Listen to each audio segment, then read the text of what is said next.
Over the Hills and Far Away, a live version. This is the way that the band would have played it live, the way they did play it live.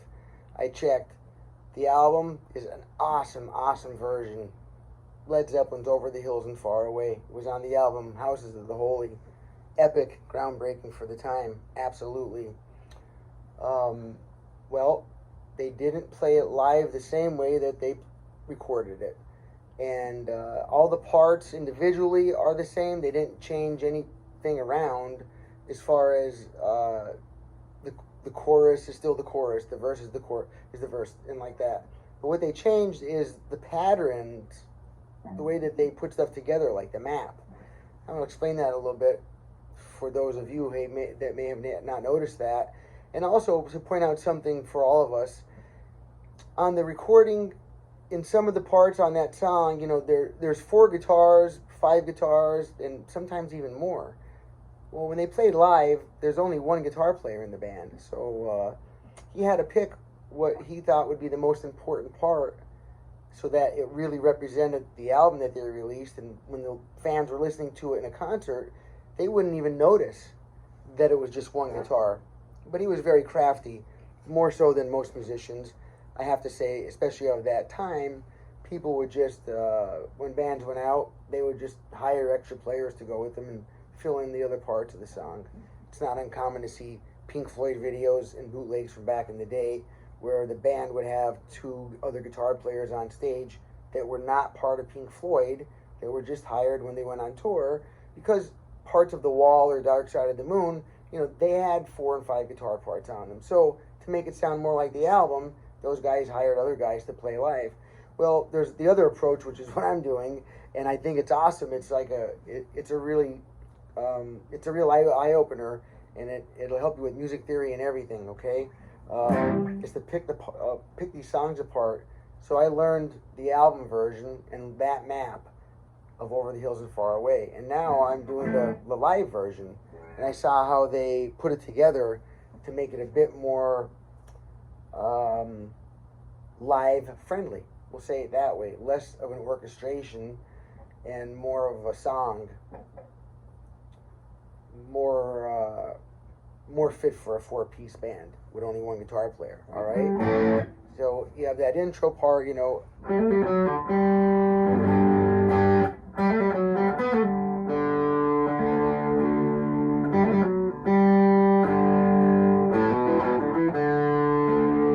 That's a little different than the original recording.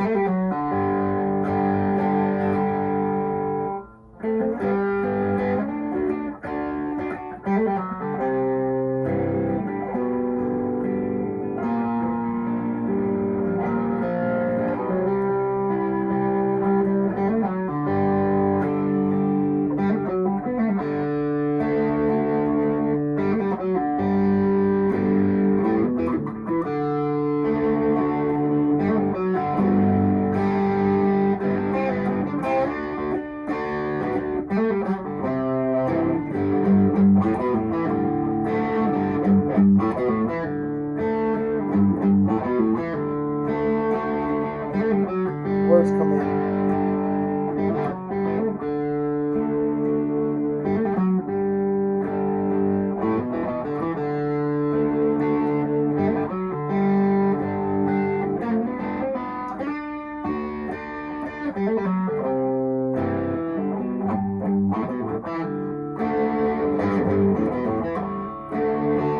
Let me show you what he's doing there now. When it goes into this, okay, the beginning part. I'll put a link to my other video and to save time for this. And with that, you can just watch that to see in more if you need to explain more, okay? I'm just going to just touch on it here. That's the 3rd string hammer-on the 2nd fret. 4th string, pull off. 3rd string open.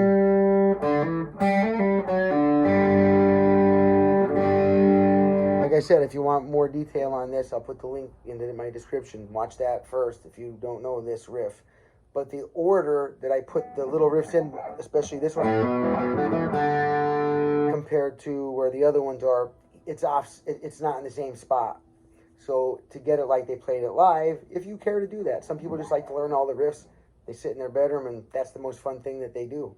You know, and I have to agree, it's one of the most fun things you can possibly do. I think that it is. So anyway.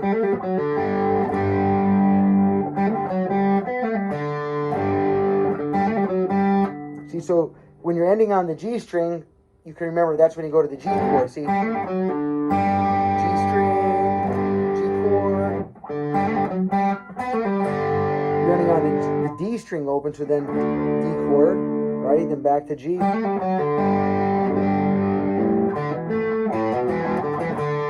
There's that riff. 5 string, A string, right? I'm doing a hammer on the 2nd fret, and then open D string under it. I'm sorry, 2nd fret D string under it. Back to the 2nd fret A string.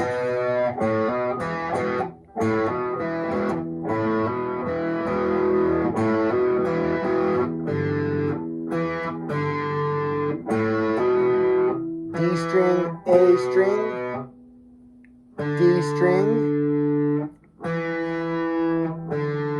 Last 3 notes are on the D string, okay? And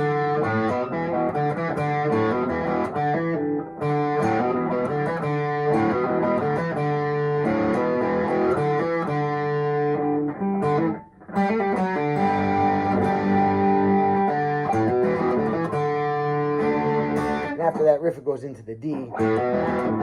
It's ending on the D note. So it's always easy to remember if you're conscious of what notes you're hitting. Don't just be a parrot and be spitting out stuff that you don't know what you're doing. That's not going to get you anywhere. You might be able to say a couple words and look like you know what you're saying in front of a couple of dumb birds. But I'll tell you what, it's better off just to pay attention and learn what's going on this thing, okay? On any instrument for that matter.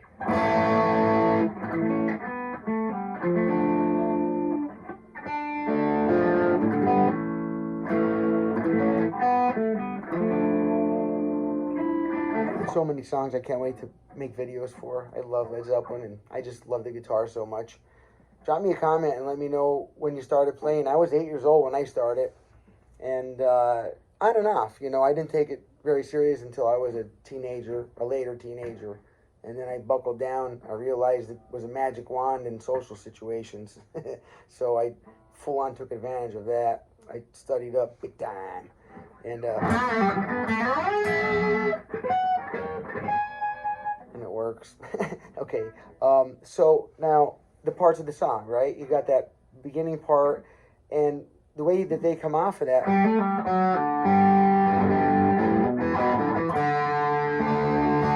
then comes right in that C9 chord. It's like,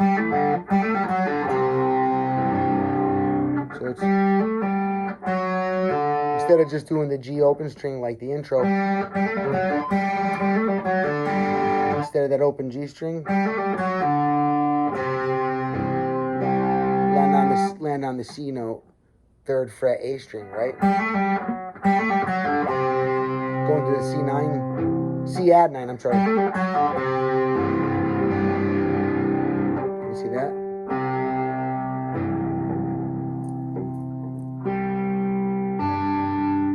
So I've got 3rd fret, 5th string, 2nd fret, 4th string. My 3rd string is open. My B string and my E string are both on the 3rd fret.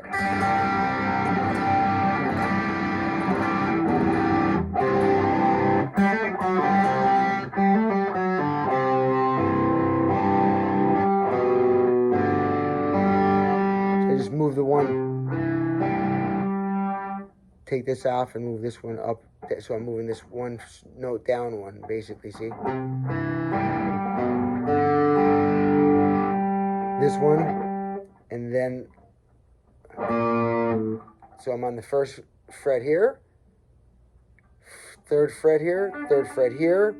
So the strings I'm fretting are the 5th string, and then the 4th string. The 3rd string is open. The 2nd string is on the 3rd fret, and the 1st string is open. So I've got the 6th, the 3rd, and the 1st string open, and it's droning. Although, I'm sorry, the strings are open, the E's, but I'm not strumming them for the chord, because they're not in it. like crap.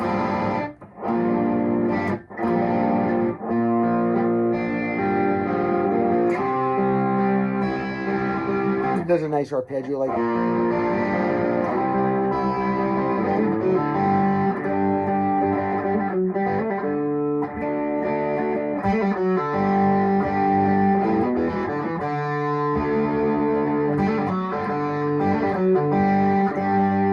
Now I'll do this other fancy move here. I'll show you. One time is to the C. Another move that they do here that I should say he, not they, Jimmy Page, he does. Going to that G and then. And when that, I'm just grabbing the G chord here, kind of like a Jimi Hendrix style, or Jimmy Page used that very, very often. So rather than a bar chord G like this, you bring your thumb up top and grab your 6th string with your thumb. Now, if your hand doesn't make that chord because of its size, that's okay. Don't worry about it. You don't need these low notes. You're not playing them anyway. My hand just grabs the chord out of habit, all right? Muscle memory, okay? So really, all you need is down here. And because they're the only notes he's hitting. So you can do like a...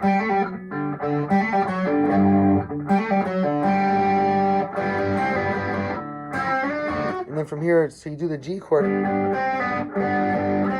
See it? And then make a small C chord and slide up to the D.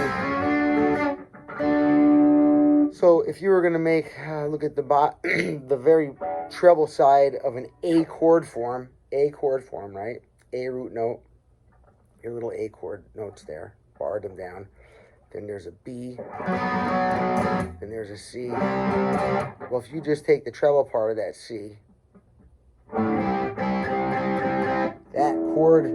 that chord form is used in a lot of songs.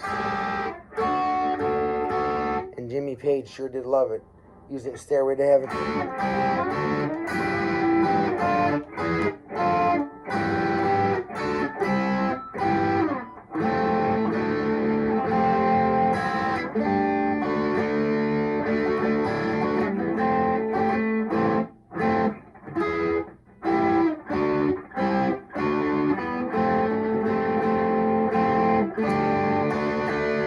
Yep. He uses it in a lot of songs. Trust me, you want to learn this version. If you don't know the C that way, I would do it because it adds to the authenticity of the sound of the song. All right, there's a reason he chose that version of the chord. If you wanted to use a different one, like you would use that, right? Power chord. If you don't know the other chord, okay, and you want to play the song, that's cool. You can use this song as a way to learn your power chords. But then, please, once you learn the power chord, learn the real version of the chords. I'm taking my time to show you what it is, right? I mean, if you want to take the hobby that far, more serious, go for it. I'll offer it up for you, okay? So now, you got... I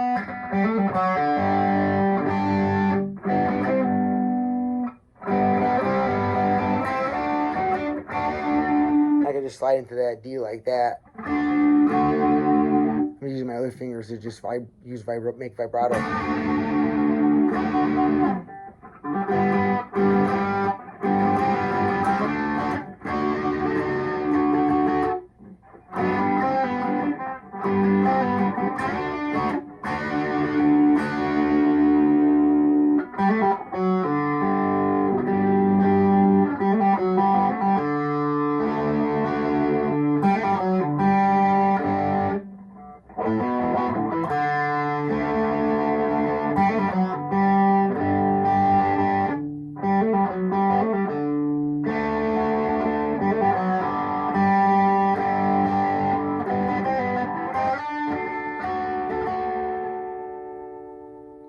So that's one definitely like very important part of the song.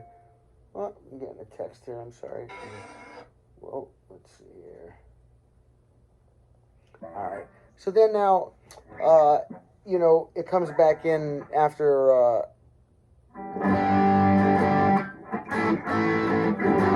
So let's see, after he comes into.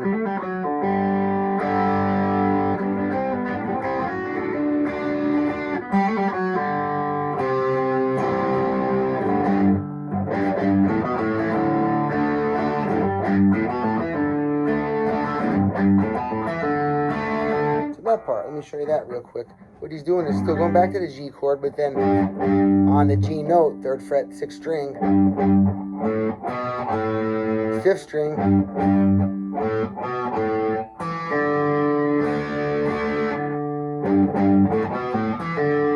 so those 2 little pull-offs.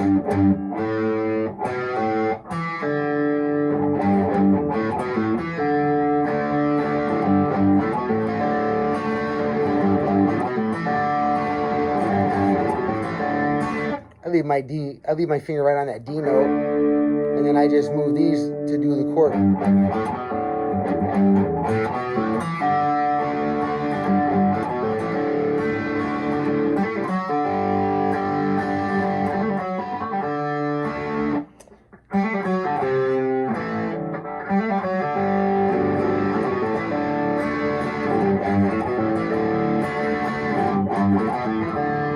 This is going between G to D, G to D, all right? Now, let's see. Trying to get the live version in my head because that's what this video is about, right? So the words come in the first verse, goes through, and comes through this last piece, dun, dun, dun, dun, dun, dun, right?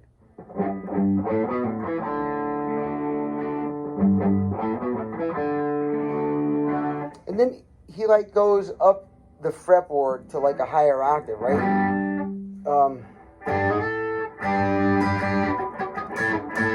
So when it's at the G, right? It's like,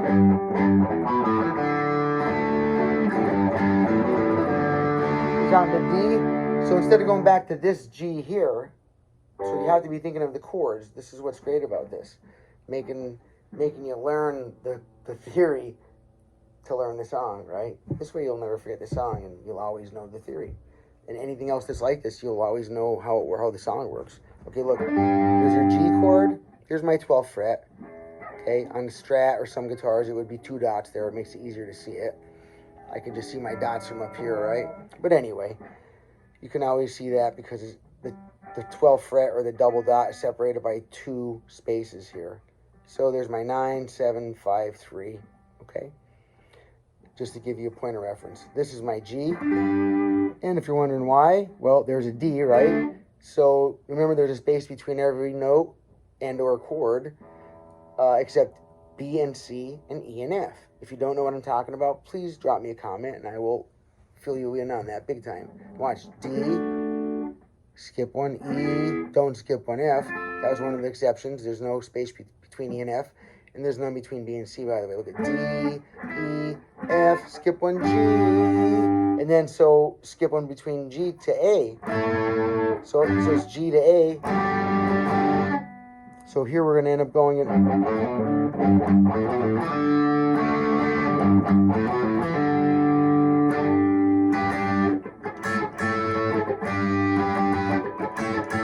See what I'm saying? How that works out?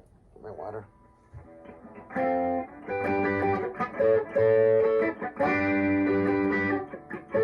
And then there's like a little transition.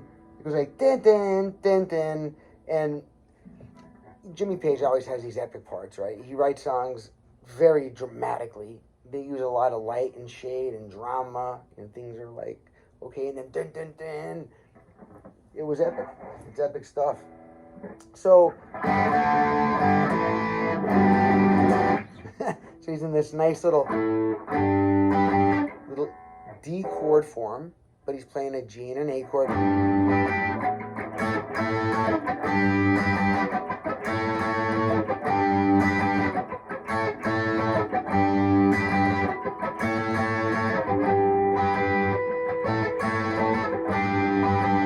Right? And then you got that G D, G A, G A, G, G D, G A, G A, G. And he's got like a total different feeling. Watch, when it changes here, it'll be like a dan. Let me recall it. So it automatically goes from the part where he goes, let's see, is like didn't.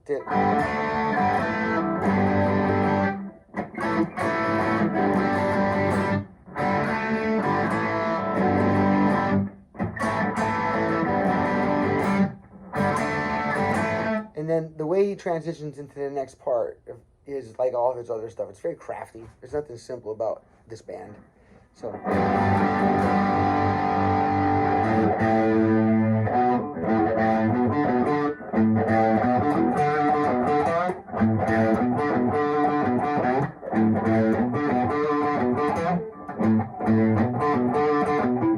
So instead of going to this A, so, right? Now it's going to go to this A instead and then do a riff. Okay, so he's going from the G, he's still moving to the A. So once again, it's good if you know what you're doing, so it helps. You won't have to memorize the song. You won't have to be reading it from a chart. You'll just memorize it because it makes sense to you as you're going there. It's like when you know how to drive somewhere, you don't need a map. Even if you're unfamiliar exactly, you know, you can drive and kind of navigate your way there just using your senses, you know. A lot of that happens on the fretboard. There's like a fretboard highway. All right, so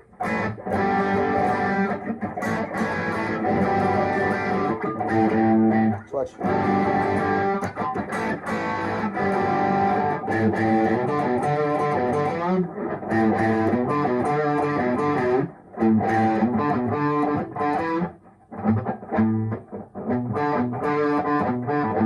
So let's show you how they do that. So on the 5th fret, A note, 6th string, right? Okay. That's coming in on the...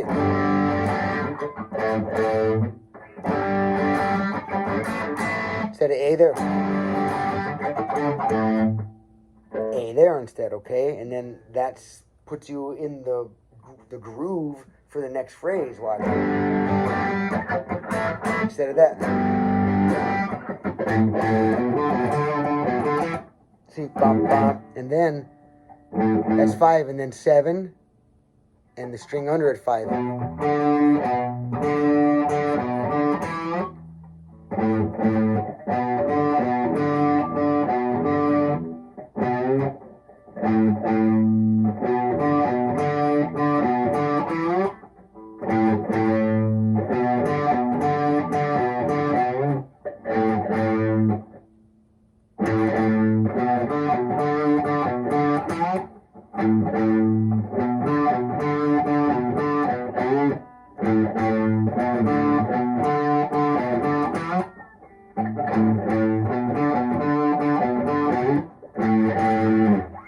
Okay, and now I don't know what you want to call that.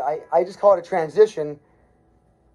He goes da na na na na. So he goes from the A to that, and then goes da da, like back to the epic part. I think it's 1, 2, 3, 4. Yeah, so it does it like in groups of 4s, like most other things. You don't be like.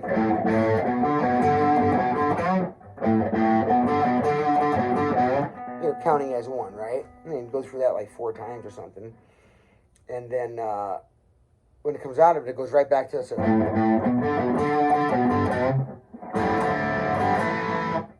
Back to another round again.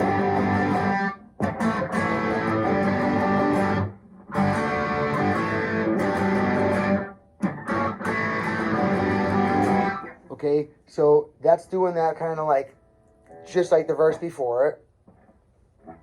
Then, like that. Remember, in that part is a G D DAE, but don't try to go. It's too hard to be doing whole chords. He's not. He's just doing A. He's doing G, D, power chord D right here. Just these 2 notes. I'm only playing everything on these, but the B and G string and putting in the D string sometimes. I guess all 3 strings really. Yeah.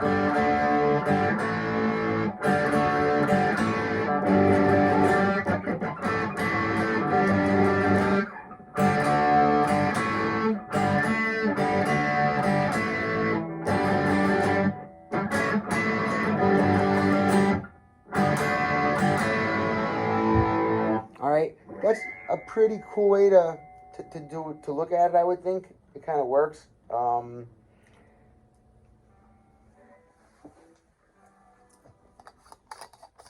Excuse me.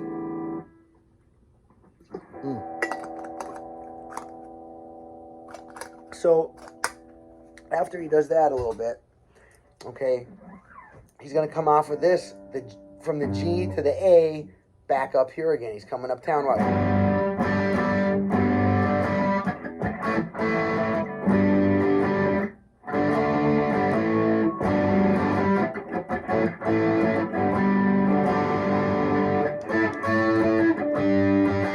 Remember, before we were going from the G to D to G to D to G to A to G to A to G to A. This, in this format, in this context, you know, when we're coming from this part of the song, now it's not going to be like that. Now we're going from G to A, G to A, G to A, G to A.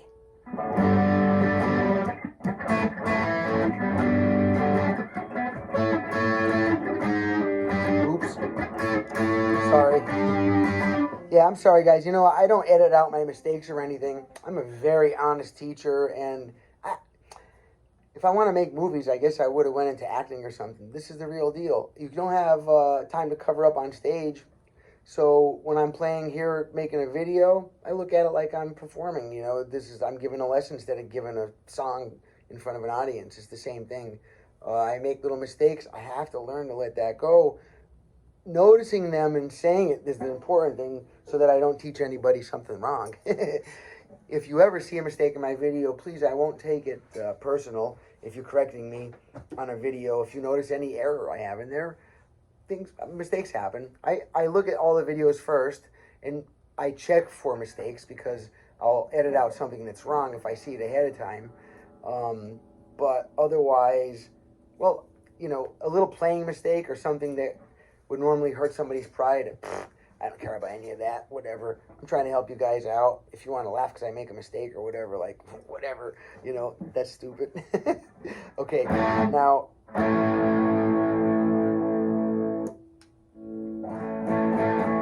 okay, so coming back out of this, then you're up here going, let's see, would be like, oh,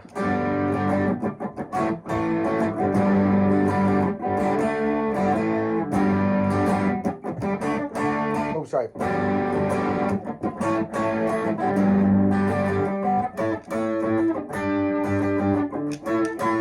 If you could get some vibrato.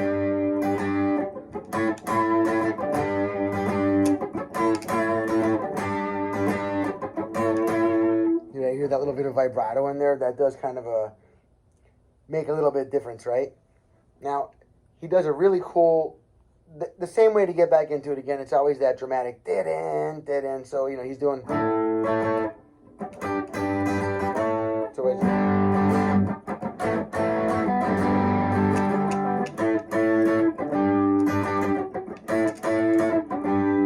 You notice I'm just laying my finger down. That's to stop the chord from ringing out.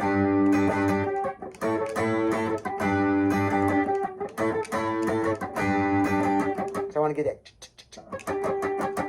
Because I hear it on the record, so I think that that's what sounds cool. And I think that when I've seen them live, you know, I watched like 6 videos or something before I made this video. Well, I watched them yesterday, whatever, but I've watched them recently.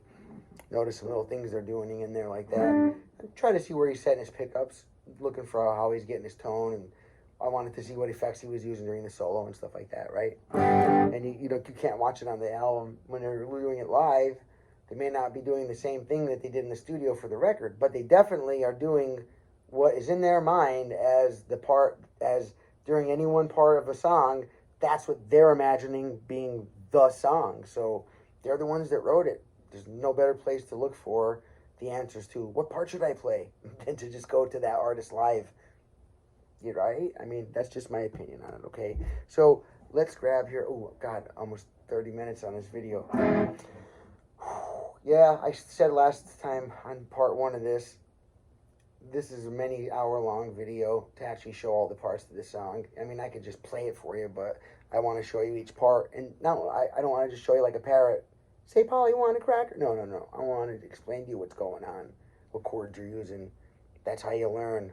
And then you'll be able to see these similarities in other rock songs or other similar genres of music. This stuff is not unique. Yes, I think Led Zeppelin is great, but the language is not unique. We'll just say that, okay? So you want to learn it. Now, before it gets too late on there, let's see. But by the way, I put timestamps in the video now. I always put them out first, and then when I get time later, I put timestamps in, which means I'll put a little chapter in my description. There'll be like chapters, and you can just click on something and go right to this part to learn it. You can cut out the talking and all that stuff. All right, I'm going back and starting to do it on all my videos. I have like 646 videos or something, so it might take me a few minutes to get that done. Thank you for your patience. Appreciate you. All right, so it gets to the next part here where, let's see, like after, then he goes to that epic part. I just call it the epic part. Did-in, did-in. Back to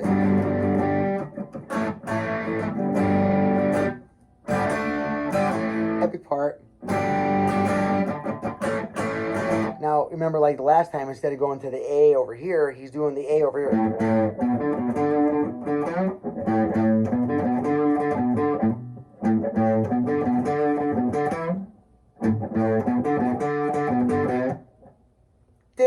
Did-in. Now, just to make sure you got what's up there, right? Dun dun dun dun dun dun dun dun dun. And I bend the last note too, right? Like, watch.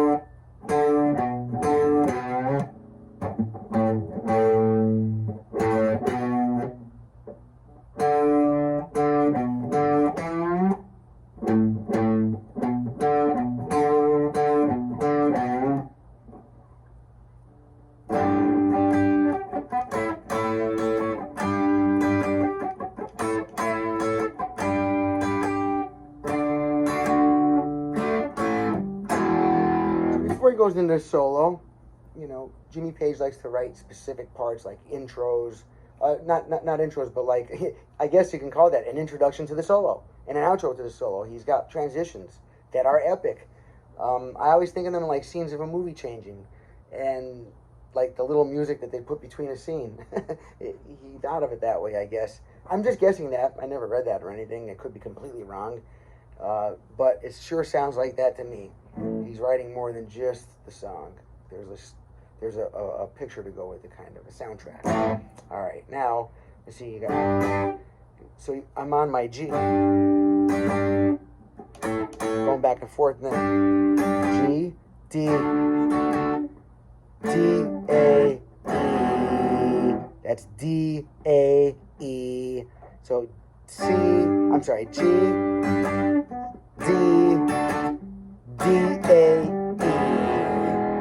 Notice while I have the break, I move here to this D because it's right next to the A and the. But you could do here, you know, the G D A E.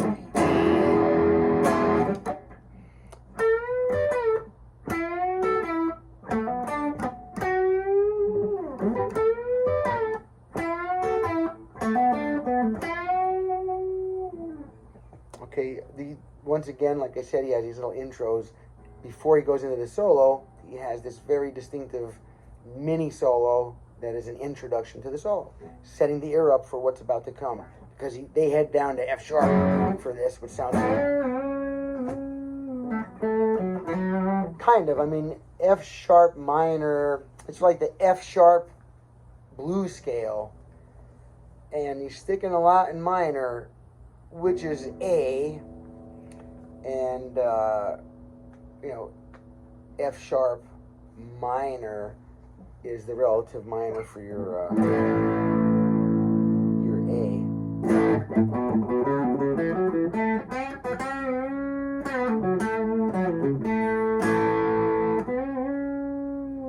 He does the coolest rhythm riff riff behind the solo, man. Wow.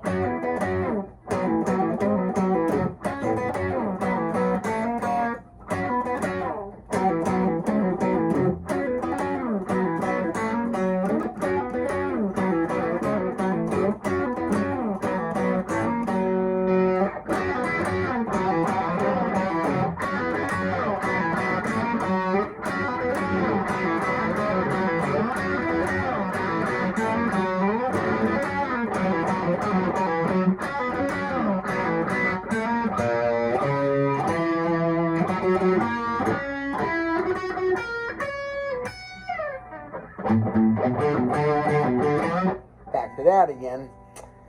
So there's like a mini solo. He's got the little intro, and then back to this transition, which will place him back into something else again, you know. Let's see, coming into this little piece. Oops, I'm getting texts. I'm so sorry. Give me a second here. Oh, how do I shut that off?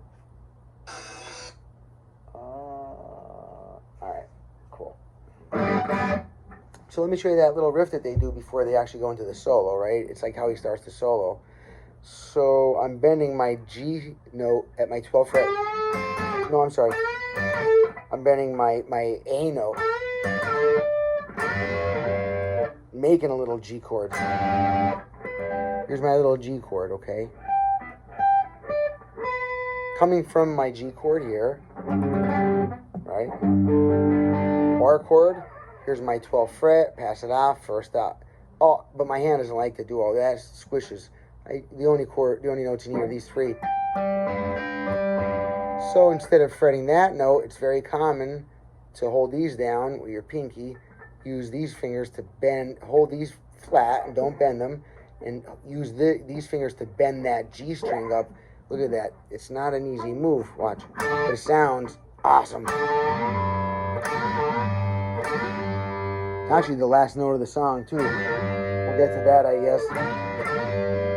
So he goes, see, 3rd string, 14th fret. I bend it up a whole step. Then I hit the B string at the 15th fret with my pinky.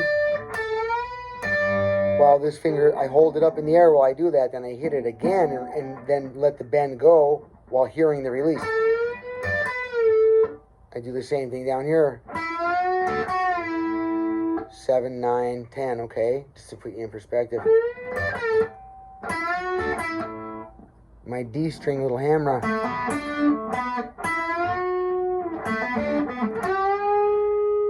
I just go there. I heard it on the live one. I like that.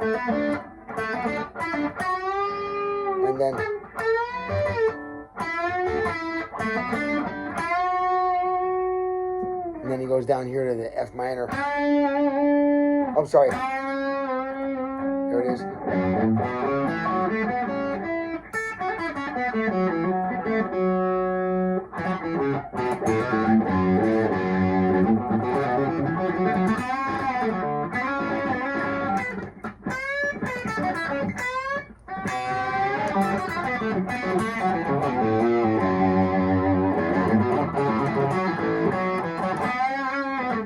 He's riffing, but more impressive than those, because there's not really, outside of the riffs that are really memorable.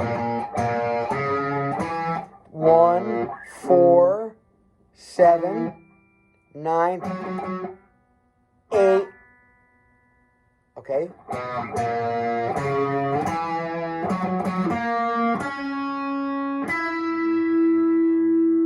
One, 4, 7, 9, 8, 11, 9, and then 11, 11, 14, 14.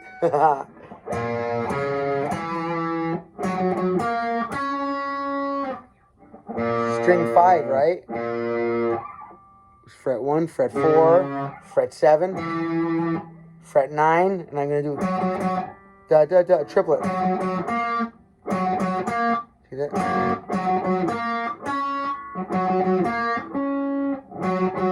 9, the string under it. 8, 11, same string, the D string. And then 9, and then 11 here. That's the G string. Then the B string 11. So G string, watch. Doing another triplet there.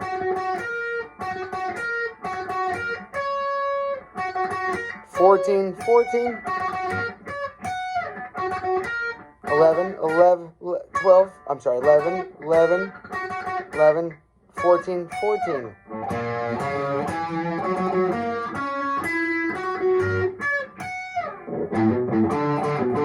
Back to that.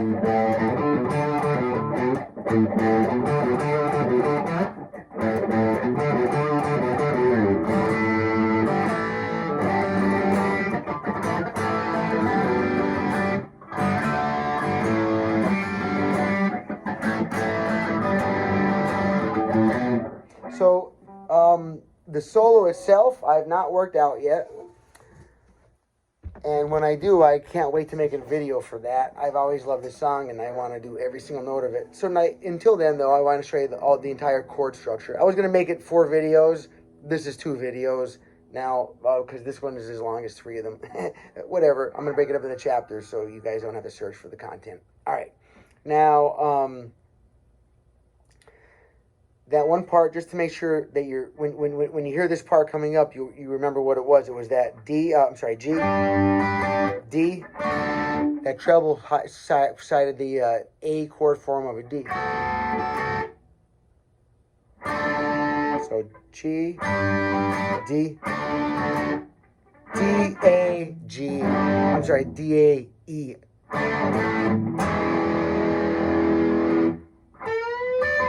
Same thing, there's a G. This is the same thing, D. And then the D. And then, actually, yep, and then it's going to be the same thing again. The G, the D, and then the bending this here. Bending into the D chord, just like we were using that technique to bend into the G chord here, because you're bending this up to this note, and that note along with these other 2 are making a little G chord. So, you know, it's like a pedal steel guitar riff. Very southern rock for sure.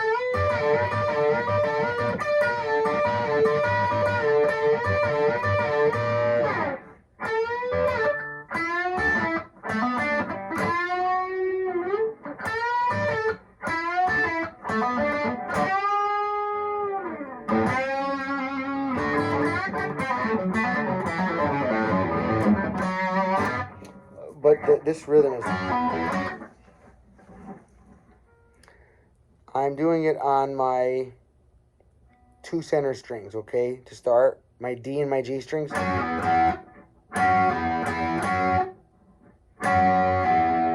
Pull off. Then I hit it again.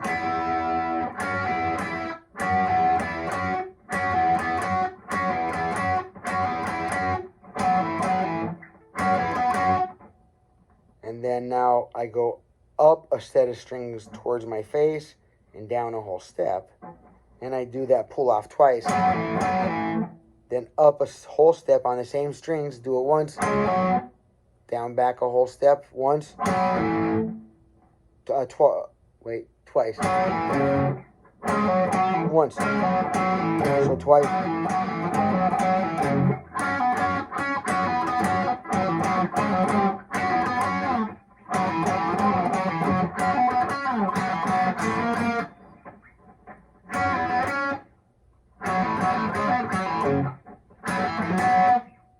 I love it. You could do it down there too. When they're saying 2 strings, you can slide down to your 2 and 4, so you can keep your spot easier that way. Except it's harder to push here because the frets are wider apart.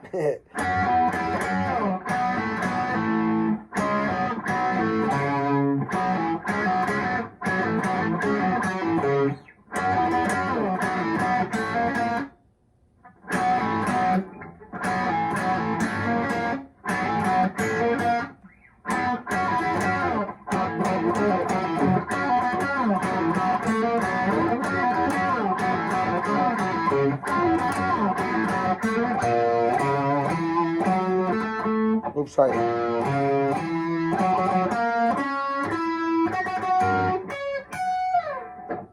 And then back to that stuff. All right, before the video gets too long, I have to hit you at least once in here and say, if you're having fun on my channel, please subscribe. If you have liked this video, please hit like video. Turn the notifications on so you don't miss when I put out content that's similar to this. I appreciate you guys. Strum happy, pick well, smile often. Thank you. Rock on.